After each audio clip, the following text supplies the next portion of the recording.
Welcome to another episode of Storytime with Jason. That's right, for your holiday weekend, well, I guess long weekend since it's Thanksgiving and that's on a Thursday.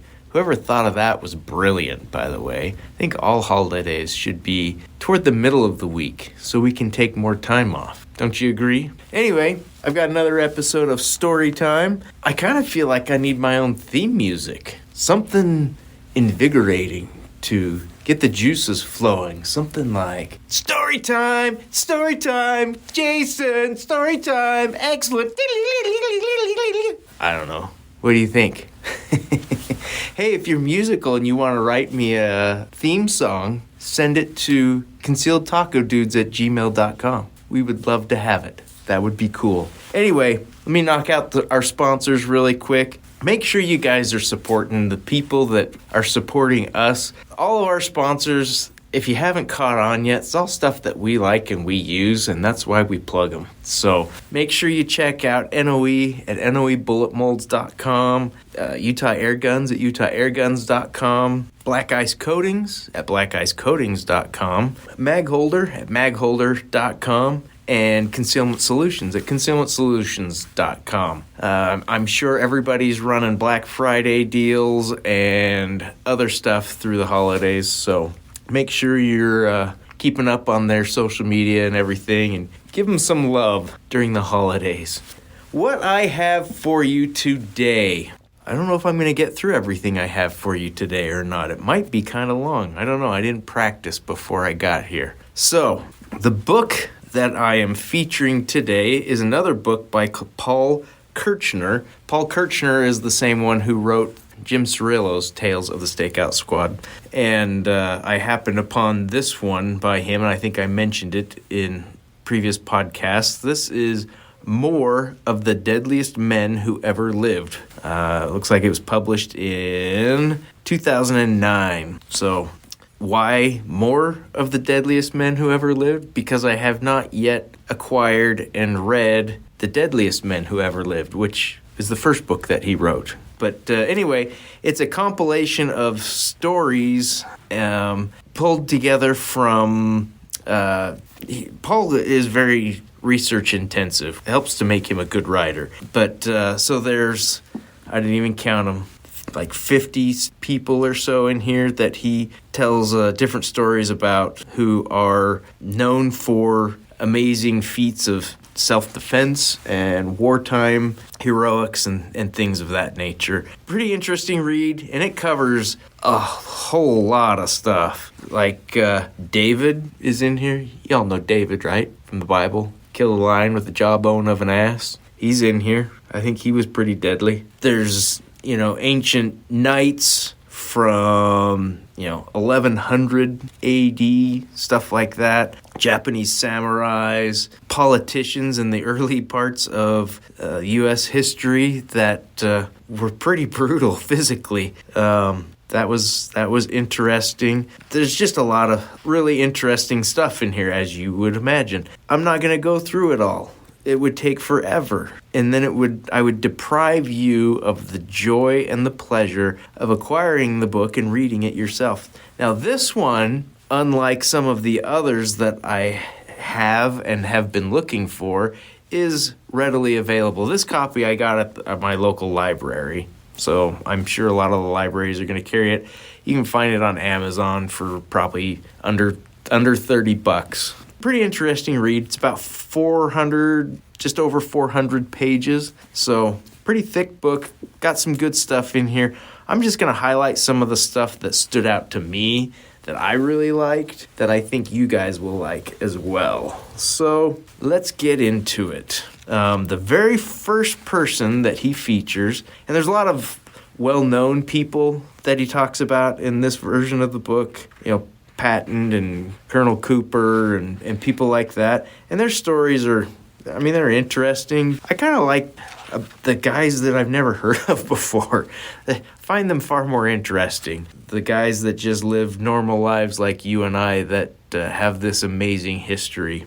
And so the first person here happens to be the first person that he covers in the book, is Hank Adams, who was born in 1907 and died in 1978. He served in the South Pacific during World War II. Before that, he was a competitive shooter. He worked for the FBI, and he also was an undersheriff, I believe it was the proper term, in San Diego. So he had a career before he even went into the military. Was quite familiar with firearms, and that's what helped him get through a lot of the stuff that he had to deal with. So, jumping right in, Hank Adams, he was a top-ranked competitive shooter through the 1930s, consistently placing among the top 3 in national pistol competition using a .38 caliber Colt Officers Model match and a Colt 1911 .45 accurized by famed Los Angeles gunsmith J.D. Buck Buchanan. In 1935, Adams was named the National All-Around Rifle and Pistol Champion at Camp Perry, beating out 3,800 competitors. He was featured in a series of advertisements for Western Ammunition, sitting beside a table piled with trophies. Dressed in a conservative suit and with his wire-rimmed glasses, he looked more like a young professor than a shooter. In his competitive career, he won more than 100 trophies and 800 medals. That same year, he accepted a commission in the Marine Corps Reserve, which was offered to him on the basis of his shooting skills. So, he was recruited because of his shooting skills. In April 1940, the Federal Bureau of Investigation, that would be the FBI, accepted Adams' application for a position as a special agent, despite the fact that he was neither a lawyer nor an accountant, normally a prerequisite. I did not know that the FBI wanted their agents to have a degree in accounting or law. That seems a bit odd to me, but who knows? So normally that was a prerequisite, but his interviewer noted that he would be a very valuable asset to the division because of his expertness with firearms. He was stationed in Newark, New Jersey, where he captured more bank robbers than any other agent in the area. Adams remained with the FBI until August 1941, when he went to work as an undersheriff in San Diego. So that's kind of his history before the war. So now we're jumping. He's in the South Pacific. He had a friend who wrote about him, about Adams. He says, "Destiny turned him loose, and he and his 8 Marines charged 30 Japanese soldiers, killing 13 of them in the charge, and so confusing the remaining 17 that they took sanctuary in a native hut. Then, while his boys held the rear of the shack, Hank crawled around to the front, raised up from behind a coconut stump with his short-barreled gun, and quickly gave them all what they had come to sell. A grim and deadly Hank Adams killed 15 of them before they hardly knew he was among them, and I'll bet when he gets back home, he'll grin and admit that if he hadn't gotten the buck fever so bad, he'd have killed those other 2. The following day, Adams accounted for another 11 of the enemy in sniping operations and more in the days to come. One part of the island was quite clear of jungle and with visibility up to 500 yards in some places. I shot Japanese soldiers out of trees in foxholes and pillboxes with the aid of a telescope, he told an interviewer. He was pretty proficient with whatever they put in his hands. There's kind of a famous picture of him, I guess, that came out in newspapers of him sitting on a coconut tree stump holding a fully automatic .45 machine gun. That was kind of famous in newspapers and stuff like that. But that's just kind of real brief on Hank Adams. Let's jump to our next candidate, Jonathan R. Davis. So Jonathan Davis, he lived from 1816 to sometime in the 1890s. We don't have an exact date of death for him. He was a prospector in California. He was born to a wealthy family in South Carolina. He's out in California with some buddies, and they're prospecting, and they're heading up this canyon. They are 7 miles away from the nearest encampment that they know of. And they were heading 24 miles north to work a claim staked by one of the guys, and they were all armed with revolvers. And there's a bunch of guys, let's see. A band of robbers had prepared an ambush and were hiding in the brush alongside the trail. The gang comprised 2 Americans, 1 Frenchman, 5 Sydney Ducks, convicts from Australia, 4 Mexicans, and 2 men just arrived from London. They had commenced operations just 3 days previously and had already robbed and killed 6 Chinese men and 4 Americans. As the prospectors reached the ambush point, the bandits sprang out from hiding and began shooting. There was no call for your money or your life. The bandits intended to take both. McDonald was killed before he could draw his pistol. Sparks got off 2 shots and then collapsed with bullet wounds. Davis, this is our man, Jonathan R. Davis, armed with 2 revolvers, had been the first to respond to the attack. He later described himself as being in a fever of excitement at the time, but he made his shots count. By the time he had emptied his gun, he had killed or mortally wounded 7 of the bandits. A number of carbine and pistol balls passed through his hat and clothes, but he suffered only minor wounds. The shooting had attracted the attention of 3 miners on a nearby hill, John Webster, Isaac Hart, and P.S. Robertson. At the inquest, they described what followed. So these are witnesses who were in the area, and this is what they described. The only 4 surviving robbers made a charge upon Captain Davis, 3 with bowie knives and 1 with a short sword or saber. Captain Davis stood firmly on his ground until they rushed up abreast within about 4 steps of him. He then made a spring upon them with a large bowie knife, warding off their blows as fast as they were aimed at him. Gave 3 of them wounds that soon proved fatal, and having wounded the other one, it seemed very slightly, and disarmed him by throwing his knife in the air and warding off a blow. A generous impulse seemed to force him not to inflict another wound upon him and to spare his life. Evidently, 2 of the knife-wielding bandits were not in fighting form, as the captain later said. 2 of the 4 that made the charge upon me were unable to fight on account of their old wounds. They came up with the rest, making warlike demonstrations by raising their knives in a striking posture, and I acted accordingly. I noticed that they handled them with very bad grace, attributed it altogether to fright or natural awkwardness. So a couple of them, were fumbling about, it sounds like. In a letter to the newspaper, Webster wrote, "I never saw so much work of the kind done in so short a time in all my life before. And as you know, I have shared in some trying scenes on the battlefields in my time." The 3 witnesses hurried toward the scene. Webster, who described Davis as a tall man in a white hat, continued, "We got within good speaking distance of the scene of action ere the white hat man saw us, but scarce had he turned his face toward us when in an instant he sprang to his deceased companion, seized his revolver, which was yet loaded, cocked, and leveling it at us, ordered us to halt, and then told us that if we raised one of our guns it would be at our peril. He then ordered us to advance 10 paces. His order was given in so commanding a tone that we were at once brought into calm submission. Having brought us to a halt, he asked who we were and what our business was. We informed him that we were peaceable miners camped nearby. We were out hunting game, and that if he would go with us to our camp, we would satisfy him that we had given a true account of ourselves. With the remark that we had the eyes of honest men, he told us that he wished a coroner's inquest held over the deceased bodies, that he needed aid in moving them and attending to the wounded, that he would go with us to our camp, but that we should go as his prisoners.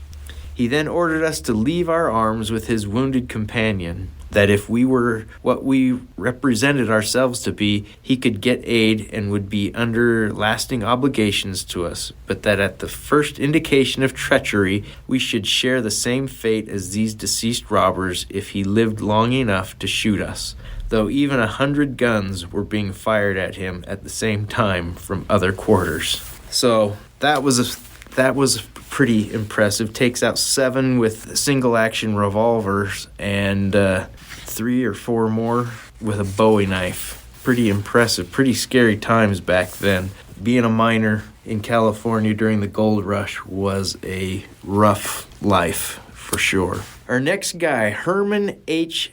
Hanneken, from 1893 to 1986. Now, this guy served in the U.S. military. They just call it the Corps. And I don't know my military history that well to explain to you exactly what that is. But he was stationed in Haiti with troops there trying to keep the peace during civil wars and many different coups and things of that nature. There was one guy in particular, Charlemagne, who was the problem at this given time in Haiti. He had guerrilla troops that were pillaging and ransacking villages and just causing problems and destabilizing the government. And so the military that was stationed there was like, we got to get this Charlemagne guy. How are we going to do it? The commanding officer out there's name was Meade. And Meade went to Hanneken and, I guess it was the Marine Corps.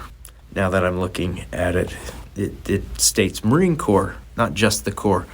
So he's a Marine stationed in Haiti, and this is 1917. So Meade asks Hanneken, he says, do you think you could get Charlemagne? Hanneken answered, yes, sir, I believe I could arrange to get him if I had carte blanche. So he's like, you give me whatever I ask for, and I'll get him. So that's pretty brazen or confident to come out like that. So he enlists a local that he trusts to basically go inside, get himself positioned inside Charlemagne's inner circles, and they do these fake raids that this guy is in charge of and makes the U.S. military look silly and foolish, and this guy looks like the hero when really nothing's really kind of happening. But Hanneken and this guy, Francois, they're the only two who know what's going on. And so Hanneken's subordinates are just really losing faith in this guy. And like, this guy is just a complete buffoon. He doesn't know what he's doing. We're getting walked all over by these guerrilla forces, and just things aren't going the way they need to. So he coordinates with Francois to have Charlemagne's main body of guerrilla fighters do an attack on this main village where Hanneken's men are, where they're stationed, and to have Charlemagne come down into this supposed safe house that is near there, and that's when they were going to go in and take him while this other distraction was going on. And so they're getting to that point, and we jump in here, and it says, the same day, Hanneken took his subordinate, Lieutenant William R. Button, into his confidence, telling him that he had volunteered him for a special and highly dangerous mission that night. Relieved to learn that his superior officer was no coward, Button jumped at the opportunity, though he had been suffering from recurring bouts of malarial fever. Hanneken also summoned 14 of the Haitian gendarmes. It's French. Sorry, I'm going to butcher French. Anyway, the Haitian military guys on their side. That's what we'll call them. In whom he had the most confidence. He told them that night they would get Charlemagne, but if any of them didn't want to go, they didn't have to. They all volunteered. So he still had some devotion and respect in order for these guys to follow him into this mission, even though they know it's going to be dangerous. Hanneken and Button rubbed lamp black all over their skins, checking each other over to make sure they didn't miss any spots. Then the whole group dressed in dirty clothes like the Cacos wore. That's kind of the local guerrilla forces. That's what they call them, Cacos, C-A-C-O-S. Hanneken and Button put on sombreros to cover their hair and obscure their faces. The gendarmes carried their issue carbines with their ammunition in a macote, or cloth bag. Yeah, just say cloth bag. Make it easier for me, guys. Hannikin carried a Colt Model 1911 45 in his waistband at his side and a .38 revolver tucked in at the small of his back. So there was something with the backstory here. So in order to gain Francois' confidence, Hannikin had a very nice Colt. I think it was a .38. It wasn't, I don't believe it was a 1911. I believe it was a revolver that had pearl handles and just really nice. He gave him this gun, said, here, you can use this to impress these guys and that'll help them. You get their confidence and everything. Well, this guy ended up giving it to Charlemagne. So Charlemagne has his pistol. And he's not impressed with that at all. Button was entrusted with a Browning automatic rifle, yeah, the bar, and a pouch full of loaded 20-round magazines. I wanted an automatic rifle, said Hannikin. I knew I didn't have a chance with the carbines and the pistols that I carried. I wanted a Marine that knew how to operate a gun well, and he did.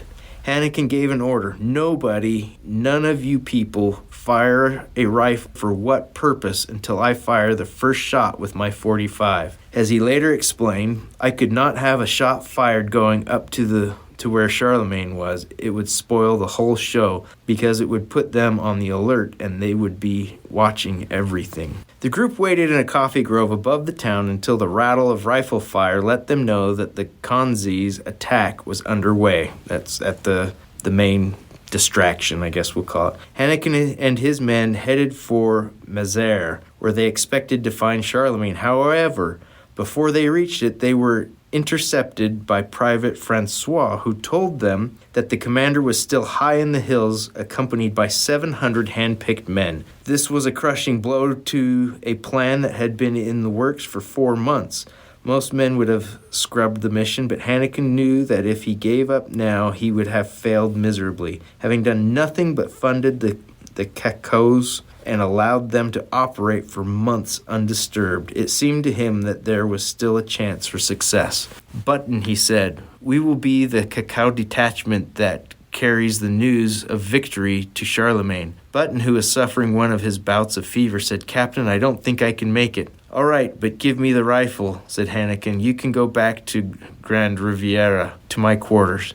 I can't do that. I'd rather have you do that than fall out on me up in the hills, and I'd have to disband the whole plan because I can't leave you alone. Captain, said Button, I won't fall out. I'll go with you. I won't fall out. Well, all right then, said Hannikin. Poor guy, suffering with malaria. We're going to go fight these guys anyway. Setting off at around 10 o'clock, the group hiked for 2 hours until it was stopped by a sentry who called halt. Francois gave the proper countersign, General Jean, and suddenly they were surrounded by a group of about 40 Cacos. Hannikin was confident he could handle the dialect well enough. He spoke fluent Haitian Creole. Well enough if he had to talk, but he knew Button could not. They had several of their men crowd closely around them to discourage anyone from approaching. The Cacos were impressed by the new rifles the gendarmes carried, which they said they had captured from the barracks at Grand Riviera. In the middle of the hubbub, Hannikin told Francois to hurry up the trail ahead of them and report to Charlemagne that Conze captured Grand Riviera and that General Bias was waiting at the first outpost to come up with the report. Francois hesitated, but Hannikin said, You've got to do it. This is life or death for our crowd. So Francois hurries up the trail. However, Francois didn't think they could pass through all the security. Captain, you can't get up there, he insisted. You've got to go through 5 outposts, and they'll probably stop you at every one. Let's go, said Hannikin. They were waved through the next 2 outposts, but at a 4th, there was a giant of a man standing guard. He stood by the trail with a pistol in his hand and his back to a tree, and on the other side of the trail there was a steep drop-off, off of which he could actually have pushed any man as they passed by. Hannikin walked by him, mumbling a response to his challenge, but as Button attempted to pass, the giant grabbed his arm. Where did you get that pretty rifle? He demanded. Button had folded his arms over the bar to cover its protruding magazine, but was unable to conceal its stock and barrel. Hannikin rested his hand on his 45. As he later said, I'd have killed him, naturally, but the whole show would have been off. One of the trusted gendarmes, Sergeant Comprere, intervened, insisting that they had to hurry to see Charlemagne, and the guard released Button. At the last outpost, they were stopped by 4 guards who said that only General Bias was to proceed and that his men must remain behind. Francois responded angrily, "Why? The general wants his men up. These are his men. What's the matter with you people? They have been fighting down in Grand Riviera, and now they're up here, and you mistrust them?" The guards relented. "Go on," said one of them. As they approached Charlemagne's camp, Francois said, "There he is," and then ducked into the bushes. Said Hanneken, "I didn't look back. I didn't care about anything else, just so Button was with me. I wanted that rifle near me." As he neared the clearing, he was glad that he had sent Francois ahead earlier, as there now was a campfire going in Charlemagne's camp, whereas otherwise it would have been in complete darkness. Hanneken said, "So I kept on going, and when I got up there were 2 big trees, and the trail looked like it was going between the 2 trees, and I saw Charlemagne. I had not met him, but I had seen him before, and I knew what he looked like, and I picked him out right away. There were about 10 men around him. They were his staff. He looked to me as though he was arranging to go down to Grand Riviera. He was issuing orders about what he wanted done, and they were talking, and of course I kept on going. Outside of the woman that was kneeling with a coffee pot over this little fire, which was making it possible to see, I could see everybody. I walked up and got between the 2 trees where there was a sentry on each side with a rifle, and the barrel of the rifle hit my head. It stopped me, and I pulled my head up, and I saw that the 2 men, although they stopped me and had me there, were not looking at me. They were looking over to Charlemagne. They wanted to know whether to let this bum come up, in other words. Well, by this time, he was dead. The minute I saw they weren't looking, I pulled my gun up and I fired 1 shot at Charlemagne. I aimed right at his heart. After his shot, a blow knocked Hanneken to the ground, possibly from the rifle barrel of one of the sentries. It isn't clear from his account. Causing him to drop his 45, Button opened fire with his BAR. The woman poured the coffee over the fire, dousing it immediately. Hanneken pulled his .38 and got back up, shooting the 2 sentries, while Button fired bursts at Charlemagne's men. At the same time, the gendarmes were coming up the trail. I thought I was going to die right there by my own men, Hanneken recalled. They were shooting from the hip coming up, and I don't know how it was possible that I wasn't hit, but I yelled loud right away, "Cease fire!" And everyone heard me. Even Button stopped firing. He fired 100 shots before I yelled out to cease fire. Hanneken continued. So next, I got them up to where I was, and I put the men in a circle, prone, facing outward, and I put Button in the center of the circle, and I got in the center, and of course, it was pitch dark. He couldn't see nothing, but they started shooting at us from 3 different angles, and when they did, I had Button fire a blast at them. About 10 rounds in that area. Finally, after about half an hour, there was no more firing from the bandits, from Charlemagne's outfit. So by this time, I don't know what time it was. It was getting probably toward 4 o'clock. I told Button, "Look, everything seems quiet now. I'm going to try to crawl up there where I thought Charlemagne was, where I fired the 1 shot." So I went up there crawling on my knees, and when I got up there, I felt a pair of shoes and a leg, and I went up the leg to the holster he had. I pulled my pistol out of his holster, and I knew in the dark that it was my pistol, so I knew it was Charlemagne. I'd done something there which I never reported. I fired 2 more shots into him from an angle like this, and the 2 shots also went through his heart. When the doctors examined him, they told me that 3 bullets went through his heart. I shouldn't have done that, but I didn't know whether he was dead. The guy could have had a knife and could have stabbed me. He could have been suffering. I didn't know, and I was mad, too, that he had my pistol. Anyway, that's pretty impressive. It goes on and gives a little more detail on what happened with him afterwards and that, but that's pretty impressive and amazing on everybody's account there. To wrap up with Herman Hanneken here, he says, in World War II, Lieutenant Colonel Hanneken served in the Pacific, commanding the 2nd Battalion of the 7th Marines. He picked up a nickname, Hard-Headed Hanneken.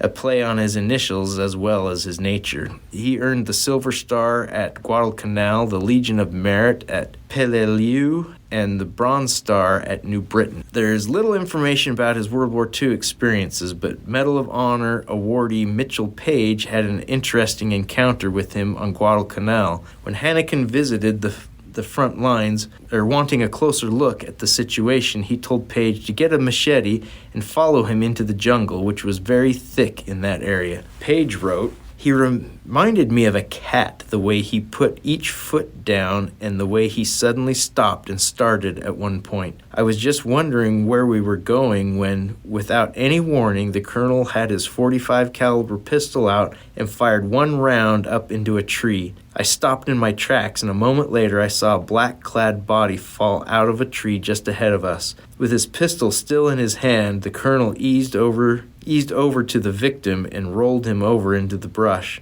This was a Japanese sniper in his sniper suit, including the split-toe cloth sandals. When we returned to my position, I couldn't forget the laconic comment Colonel Hanneken exhorted with me. Don't forget, always keep your eyes in the trees as well as on the deck." Pretty cool. So here's another little one on Hanneken. He says, "There's also this tantalizing tidbit in a New York Times account of the Battle of Peleliu." I'm butchering these names, but I don't care. "During the night, the Japanese tried their typical infiltration of American lines. The next morning, 20 dead Japanese were counted around Hanneken's command post. Perhaps it's merely coincidental, but 3 magazines for a .45 hold 21 rounds. Even Hanneken may have needed more than one shot occasionally." That's pretty cool. I love stories of the 1911. This next one is probably one of my favorites, just because I like the underdog, and this guy came across very much as an underdog, but he really, really wasn't. And that's what he liked. This is Joseph E. Harrison, born in 1950 and died in 1990. He was referred to as the Fat Man. He was 5'6", and he was a cab driver in San Francisco. 5'6", they referred to him as the Fat Man because he was so overweight he got steering wheel marks on his belly. This is Harrison saying, he says, "I didn't drive those cabs, I wore them." Kind of crazy. So Joe Harrison, he was born on January 24th, 1950 in El Paso, Texas. As a young teenager, he got to know the famous Cherokee lawman and veteran gunfighter Tom Three Persons, who taught him how to shoot. And Harrison claimed the sheriff of El Paso once said of him, "If he's behind the gun, you're not going to dodge the bullet." So he was a student of the gun and ended up being a cab driver in, I think, the early 60s, mid-60s, late 60s. It says, Harrison bitterly resented Bay Area politicians who issued themselves pistol permits, yet denied one to him, despite the fact that he worked every day in neighborhoods into which they wouldn't dare set foot. Obeying a higher law, that of survival, he kept a revolver in a holster strapped to the left side of his seat. He was left-handed, which gave him an advantage in the cab, as he could guard himself with his right arm while swinging his gun over his right shoulder to fire. He shot with an unusual one-handed grip, using his middle finger to pull the trigger while his index finger pointed toward the target. Shooters have experimented with this technique over the years, and Harrison claimed to have developed considerable proficiency with it. He said that it allowed him to shoot without using the sights and helped him retain his gun when wrestling with an opponent. Interesting. On January 2nd, 1969, Harrison took a radio call and picked up Wayne Gatlin. Gatlin got into a cab with 3 others, immediately becoming suspicious. Harrison drew his 2-inch barreled .38 caliber Smith & Wesson Model 15 and rested it by his left thigh. The passengers directed him through a series of stops, one getting off at each. There was no conversation. At last, Harrison was alone with Gatlin, who directed him to turn into Elm Street, a dead end, then pressed a pistol against the back of his head and demanded his money. Harrison told Weiss is a newspaper guy writing stories on Harrison. Harrison told Weiss that Gatlin said at least a dozen times, "I'm going to blow your brains out." Weiss was struck by how Harrison's demeanor changed as he told the story, taking on the persona of Gatlin as he repeated the threat.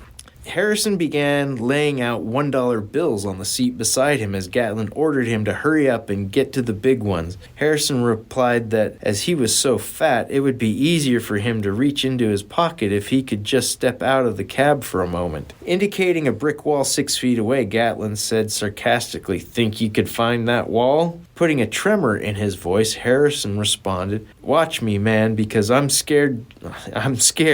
You're not going to have any trouble with me. I'm just a working man like you." Harrison told Weiss, "I opened the door far enough to get rid of the nuisance they call an armrest. I got the gun up and over my right shoulder in one movement, and boom, boom." A brief newspaper article described the incident. The title is "Cabbie Shoots a Passenger." The cab driver seriously wounded a passenger who held something against the back of his neck and said, "This is a stick-up." Driver Joseph E. Harrison told police Friday that he grabbed a pistol from under his seat and fired 5 times. The something turned out to be a mock pistol. The passenger, Wayne Gatlin, 18, a post office worker, was hospitalized in serious but not critical condition with wounds in the chest and shoulder. He was booked on suspicion of armed robbery. The shooting was considered justified. No charges were filed against Harrison, even though he had no permit for his pistol. Still, he was not entirely satisfied with the encounter, particularly as regards to the terminal effects of the .38 caliber round. He began carrying a Smith & Wesson .41 Magnum, which he loaded with mid-powered police loads. Sometime later, another robber pulled a gun on Harrison and got off several shots, one of them grazing his head. Harrison put a 210-grain lead wad cutter into the gunman's pelvis. "I caught him in the big joint in his hip, and he came down like a weighted sack. The bullet went into his prostate. His sex days were over," he said with obvious satisfaction. Again, the pelvis shot. We learned that those are very effective at stopping threats. Going on, Weiss interviewed the commander of the robbery squad, William Keyes, while conceding that cab drivers were frequently targeted by robbers and had a right to defend themselves. Keyes said Harrison was a little different. He looked like he enjoyed being a victim because of the fact that he could turn it around and take the guy. "I remember one of the inspectors in robbery asked me what to do about Harrison carrying a gun. I said, put it in your report, put all of it in, and refer it to the district attorney."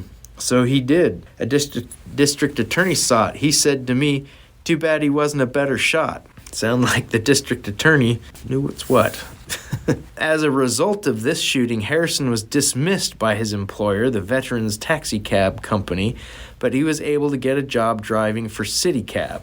On a rainy night in November 1973, Harrison picked up 2 men who asked to be driven to Potrero Hill. One seemed nervous and got out before they reached their destination. Harrison flipped his rearview mirror to its night position, a little trick that enabled him to observe everything that went on in the back seat. He saw the remaining passenger take a snub-nosed revolver out of his pocket and slip it into his waistband. The passenger asked to be let out on a dark part of the street and then told Harrison he had no money. "Sorry, this is the kind of cab you have to pay for," responded Harrison genially. Tossing a $20 bill onto the front seat, the passenger said, "Give me my change." Harrison knew he was waiting for him to take his wallet out and put his hands in the prayer position, counting out change. Instead, he pulled out his pistol and shoved it into the would-be robber's stomach, saying, "If you don't think I'll kill you, just twitch." Harrison used his radio to call for police. When officers arrived, the robber claimed he had no gun and refused to submit to a frisking. Before the police could stop him, Harrison kicked the man, knocked him to the sidewalk, where his .32 revolver clattered onto the concrete. I think that's awesome. Taking charge. There's a lot of really good stories on this guy. Unfortunately, he ended up getting fired from his cab driving jobs, was singled out at one point in a diner. He was recognized, and the guy made threats to him before was going to shoot him. But the diner owner tackled the guy and restrained him until police could come. And so he got really paranoid. He disconnected his phone, just kind of started living a really paranoid life. He ended up working as a clerk and security guard at a liquor store in 1975. He says, near the end of the year, 2 men came into the store and stood in front of the chilled wines display. Harrison asked them if he could be of assistance. I want some Rob Roy wine, said one. I never heard of it, replied Harrison. Oh yeah, man, we gets it here. Where's that old dude? He ordered it for us. He didn't order you anything. He can't read or write English, said Harrison, no longer with any pretense of friendliness. One of the men pulled out a long-barreled revolver that Harrison, who described his knowledge of guns as encyclopedic, recognized as an Uberti replica of a Remington single-action revolver.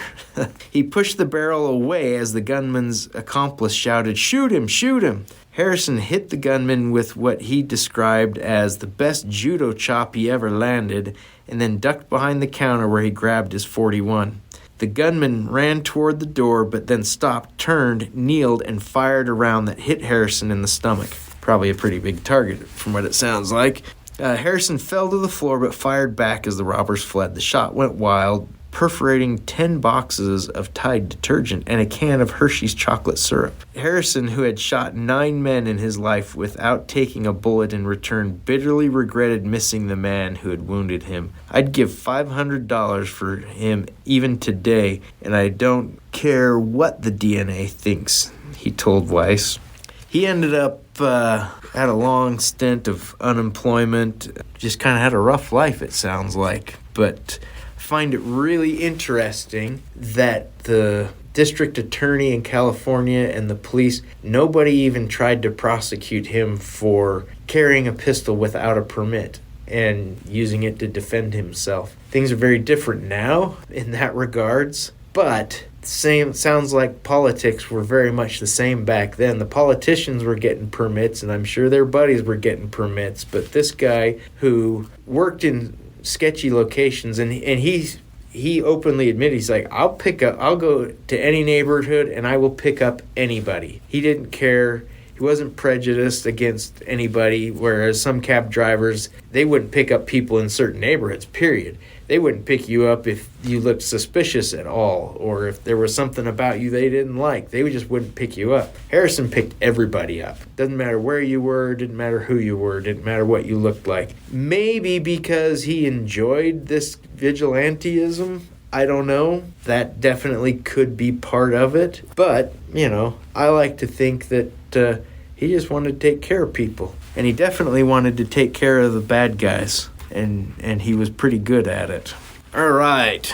Now we're going to get into a couple of Vietnam stories. This is Chuck Mahoney, born in 1949, and as of the publishing of this book, was still alive. Upon graduating high school in 1967, Charles Benjamin Mahoney joined the Marine Corps. An avid hunter, he chose to delay his entry until mid-October so that he wouldn't miss deer season. He did a 13-month tour in Vietnam and then extended twice, spending a total of 21 months in the country. In 1970, he returned home to Oregon, got married, started raising a family, and life just kind of went on, right? No harm, no foul. He didn't read books or watch movies about the war. It was over, he said. I just wanted to forget about it and get on with my life. Well, in 1991, a book was published entitled Dear Mom, A Sniper's Vietnam. Joseph T. Ward's memoir of his experiences as a Marine sniper. Ward described being briefly partnered with the sniper who had the highest number of confirmed kills in the division and recalled that the total was 101. In fact, the number was 103 with 216 probables. The sniper was identified as Chuck Mahoney.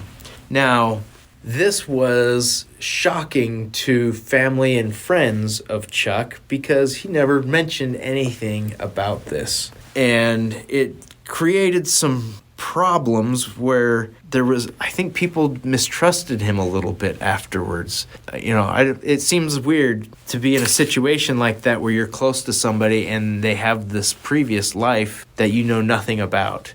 And obviously, a lot of soldiers and people that experience war, it's not something that they want to talk about. It's not something that they want to remember necessarily. And he went over, he did a job, and it was done. That part of his life was finished, and he was ready to move on to other things and wasn't looking for recognition, I guess.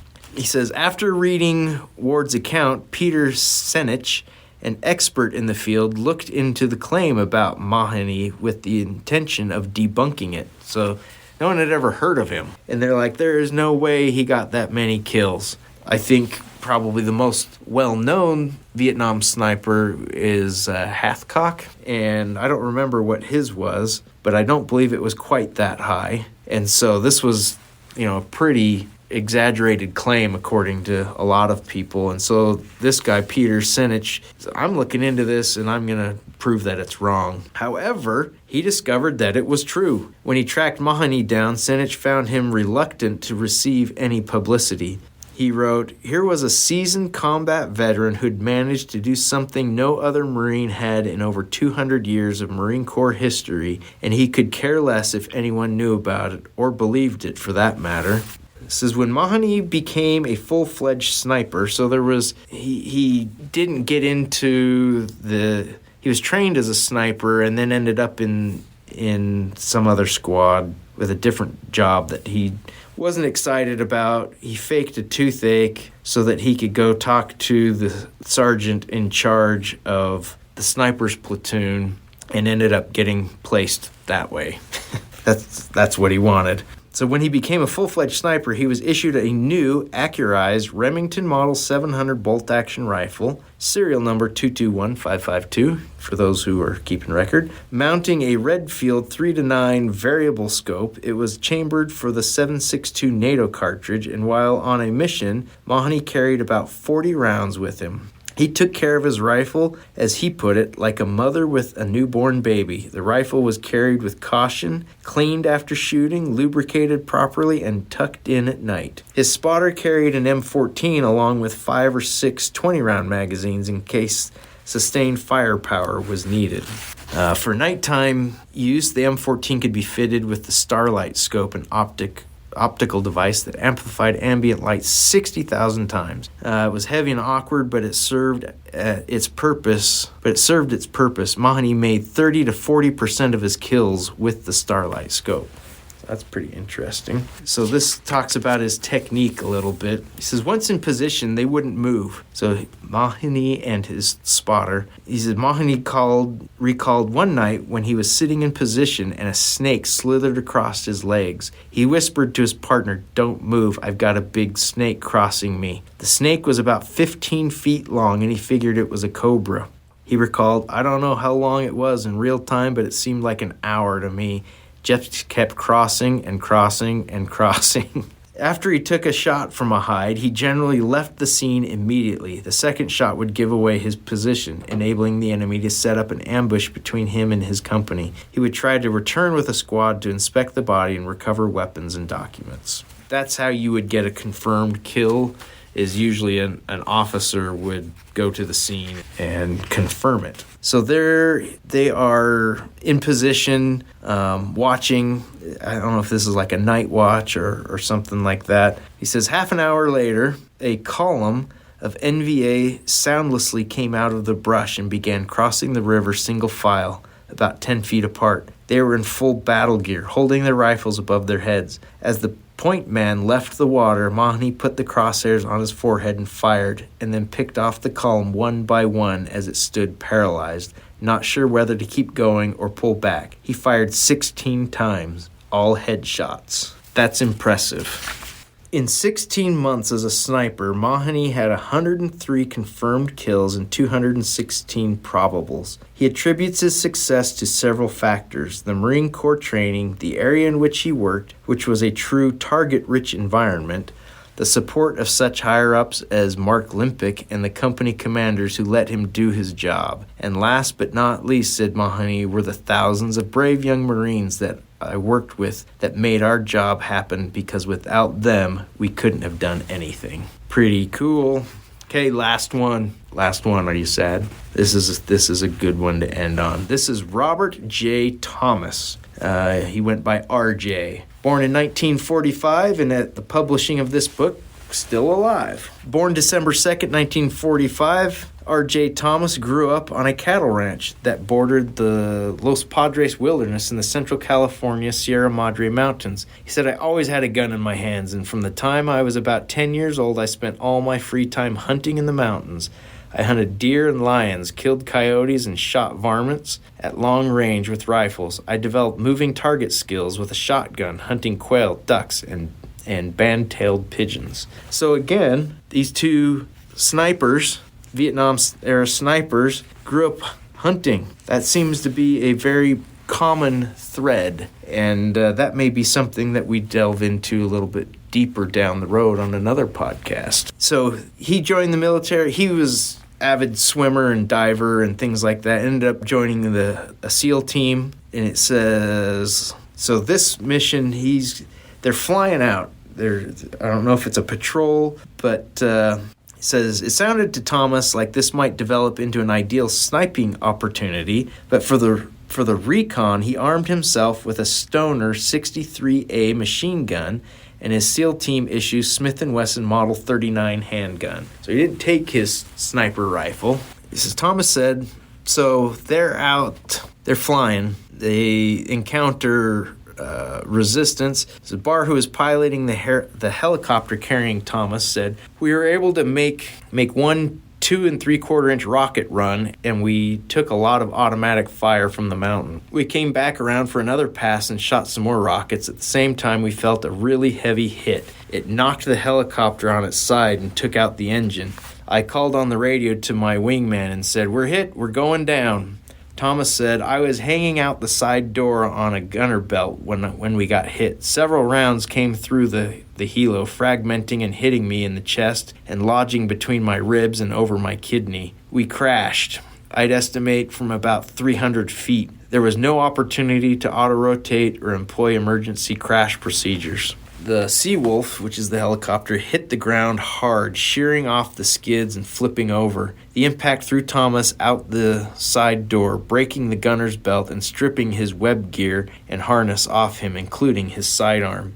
He landed on the hard clay of the dried-up rice paddy 30 or 40 feet from the crash. He had compression-fractured vertebrae and multiple impact wounds to his torso, knee, and hand, and his nose was nearly severed from his face. So he's messed up, guys. He's in bad shape. Although dazed, he was still conscious and ambulatory and in better shape than the rest of his crew. He made his way back to the wrecked helicopter, which was now on fire. Barr was unconscious in his seat, suspended by his seatbelt. Thomas released him and dragged him a safe distance from the flames. Barr's back, arm, and leg were broken, and one eye was hanging out of the socket. The remaining Seawolf, piloted by Randy Miller, dropped off P.O. Dan Riordan to help Thomas. So another helicopter that was with him dropped another guy off to help them out. Miller then lifted off, staying out of range but providing what cover fire he could. Riordan and Thomas rescued a second unconscious crew member from the wreckage, but the last two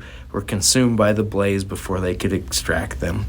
Both Thomas and Riordan were under increasing small arms fire as NVA troops closed in. The enemy fire was so intense that one observer said the paddy looked like a bare, dusty field that was being hit by raindrops. Riordan was wounded in the leg. The NVA began moving toward the survivors to kill or capture them. There was no cover, but Thomas had one factor in his favor. He was surrounded by earthen dikes at a distance of about 100 yards, and the only way to get at him was over the dikes. As Thomas recalls, my Stoner was bent into a crescent An M16 on the Gila was broken off at the butt, and both of the machine guns were destroyed in the crash. The Model 39 went away with my web gear, and the only thing I had left to shoot was Dick Barr's 1911 A1. Along with the 45, Barr had 2 extra fully loaded magazines in pouches and about 25 or 30 rounds in cartridge loops on the chest strap of his shoulder rig, providing a total of about 45 or 50 rounds. I got this old clunker gun out of Barr's shoulder holster and proceeded to try to defend our position. Reports have me throwing myself over Barr's body to protect him, but actually his helmet and unconscious body provided me a relatively steady rest. He regained consciousness and asked if he could help. He loaded magazines for me as I was shooting so I could concentrate on the job at hand. So the guy with the broken back, broken leg or arm, and eye hanging out of the socket is reloading his magazines for him while he's using the guy's head as a rest to shoot from. I was holding the pistol with both hands, resting my forearms on his helmet to give me a little elevation. It was a fairly stable position, and I was able to hold on a man-sized target to 100 yards or so. In order to get into our rice paddy, the NVA had to come over the dike. They lined up behind the dike about 100 yards away. They'd stick their AKs up over it and spray us with full auto fire. Then they'd stick their heads up to see if they hit anything. When they'd stick their heads up, it was just like a turkey shoot. I'd shoot at them, and every once in a while a round would go thunk, and the head would disappear.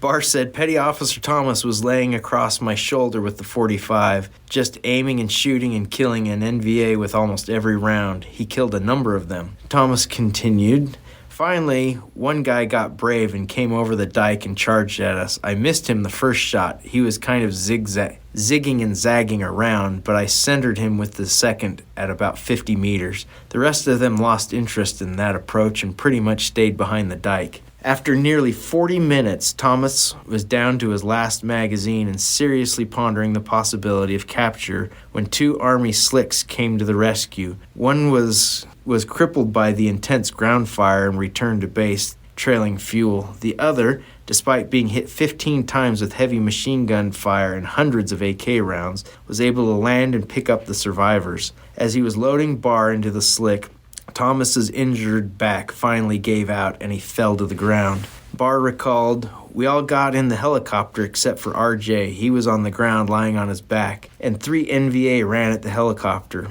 The Army pilot took his M16 and stuck it out the side door window and killed 2 of them. The 3rd NVA ran right in front of the helicopter with an AK. He was about ready to blast us, and the Army pilot was trying to get his M16 gun out the window and pointed in the right direction. Meanwhile, RJ, who was lying on the ground, rolls over with his 45, typical John Wayne type move. Bam! Blows the guy away with 1 shot. Then he looked up smiling and said, Did you see that banana? The Army guy was just about dying. He was 1 second away from being shot, and RJ, with this big grin on his face, says, Did you see that banana? I'll never forget that. That's pretty good. Well, on that note, I think that is going to end Storytime with Jason for this week. I hope you enjoyed those stories. I have more in the works for you. We'll just have to see when it's convenient. I like to put a little bit of time into preparing so I can flow a little bit easier. But I hope you're enjoying these. I'm having fun doing them. But anyway, that's it for this week's episode. I'm going to wrap it up. I hope you guys have a great Thanksgiving and enjoy the podcast. Again, make sure you're throwing some support towards our sponsors, and have a great weekend and a good day, and take someone shooting and be nice to people and all that good stuff. Anyway, we'll see you next time.